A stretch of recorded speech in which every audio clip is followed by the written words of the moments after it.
কোনো bank account কিন্তু hide করার কোনো সুযোগ নাই এখানে। উনি লোন নিয়েছেন 1 বছর আগে, প্রতি মাসে একটা ইনস্টলমেন্ট জমা দিচ্ছেন। এই ক্ষেত্রে উনি কি ব্যাখ্যা করবেন ওনার ফি ওয়েভার অ্যাপ্লিকেশনে আসবে? What is fee waiver? Fee waiver it is a description. এই আইডিয়াটা আপনাদের মাইন্ড থেকে সরাই ফেলবেন যে হোম অফিস আমি ডিসক্লোজ না করলে আমাদের ব্যাংক অ্যাকাউন্ট হোম অফিস খুঁজে পাবে না। This is not necessarily the case. They will easily find out about it. প্রশ্ন, I want to apply for 20 years ground, but I have bank loan. There is a bank loan, can I fee waiver application? তারপরে ওনার 20 years application করবে, bank loan আছে, ফি over অ্যাপ্লিকেশনে কি হবে রাজ ভাই? আপনার যদি ব্যাংক লোন থাকে, আপনি যদি গত 6 মাসের আপনার ব্যাংকের ওরা ট্রানজাকশন দেখবে এবং যত 6 মাসের ভিতরে যদি আপনি এই ব্যাংক লোন আপনার অ্যাকাউন্টে আসে, then you do need to explain it. 6 মাসের আগে যদি হয় হয়তো এক্সপ্লেইন করতে হবে না, এবং ফি ওয়েভার আপনি করতে পারবেন, বাট আপনি প্রমাণ করতে হবে যে আপনি ডেস্টিটিউট এবং আপনার আইএইচএস বা অ্যাপ্লিকেশন ফি দুইটাই এর মধ্যে কোনোটাই আপনার দেওয়ার ক্যাপাবিলিটি নাই।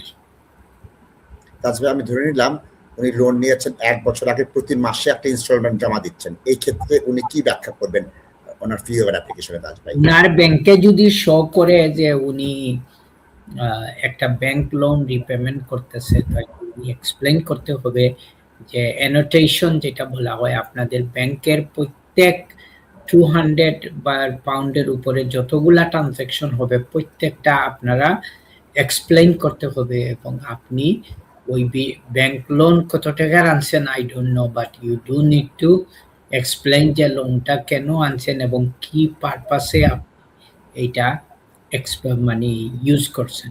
ওইটা হচ্ছে ভেরি ইম্পর্টেন্ট। সো দর্শক, যেহেতু ফি ওয়েভারের প্রসঙ্গতা আসছে, আমি একটু আপনাদের সময় নিয়ে একটা জিনিস বলি।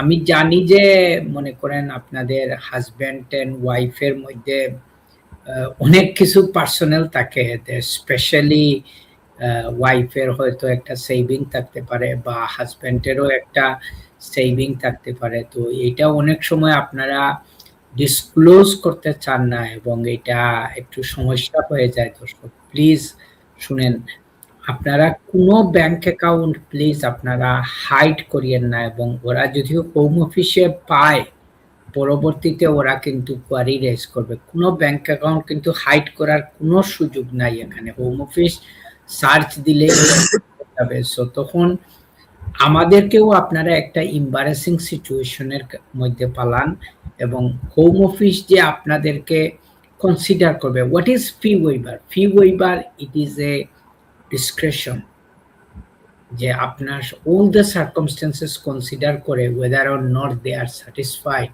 যে তোমার টাকা দেওয়ার ক্যাপাবিলিটি নাই। সো তুমি এই জিনিসটা প্লিজ আপনারা হাইড করবেন না, এবং আপনাদের যদি পার্টনারের বড় একটা সেভিং থাকে এবং উনার যদি টাকা উনি অন্য কোনো পারপাসে ইউজ করেন বা কোনো কিছুতে এই টাকাটা যদি কম টাই আপ থাকে, দর্শক এটা আপনারা এক্সপ্লেইন করতে পারেন, হোম অফিস শুনবে।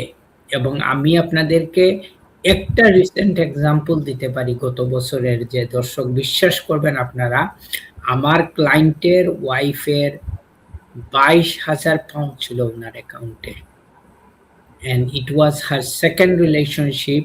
There were children from the previous relationship. So উনি এক্সপ্লেইন করছেন যে কেন উনি ওই টাকাটা ইউজ করতে পারবেন না এবং ওই টাকাটা কেন ওনার পার্টনারকে দিতে পারবেন না। এখন আপনি যদি মনে করেন হাজবেন্ড হন, আপনার এক্সটেনশন অ্যাপ্লিকেশন করবেন, এখন আপনি তো সংসার তো আর ভাঙতে পারবেন না।